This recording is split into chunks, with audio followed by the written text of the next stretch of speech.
Bonjour à tous, je vais vous montrer un petit rituel intéressant à intégrer le soir, en fin de journée, la ronde des émotions. Il s'agira de faire le point sur les émotions que l'enfant a pu ressentir pendant la journée afin de pouvoir les verbaliser et peut-être de raconter ce qu'il s'est passé avant de trouver un sommeil plus apaisant parce que certaines émotions désagréables auront été exprimées. Pour cela, on va se servir de la roue des émotions que vous commencez à connaître maintenant et nous allons commencer par les émotions désagréables surtout.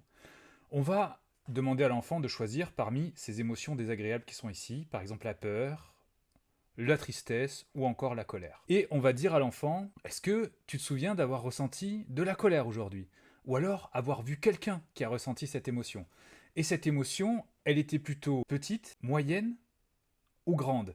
Pourquoi demander à l'enfant s'il a vu quelqu'un ressentir une émotion? Parce qu'il y a le phénomène de contagion émotionnelle et que l'émotion à laquelle il a pu assister a pu l'influencer et il a pu également lui aussi ressentir cette émotion. Donc on va commencer par ceci. D'ailleurs, vous pouvez aussi vous servir d'une figurine comme ça que vous allez poser sur les différentes cases pour dire ah bah tiens, oui, j'ai vu quelqu'un qui, ou alors moi j'ai ressenti telle émotion. Donc la colère. On va poursuivre avec la tristesse. Est-ce que tu as ressenti de la tristesse? Quelle était l'intensité de cette tristesse? Est-ce que tu veux raconter ce qu'il s'est passé, ce qui a pu justement déclencher cette tristesse en toi? Donc même système. Et enfin, nous allons faire pour les émotions désagréables la peur.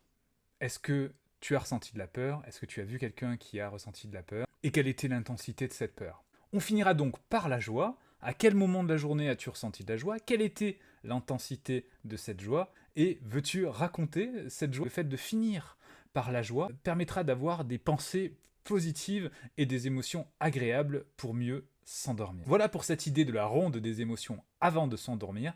J'espère que vous l'aurez apprécié et je vous dis à bientôt pour une nouvelle astuce.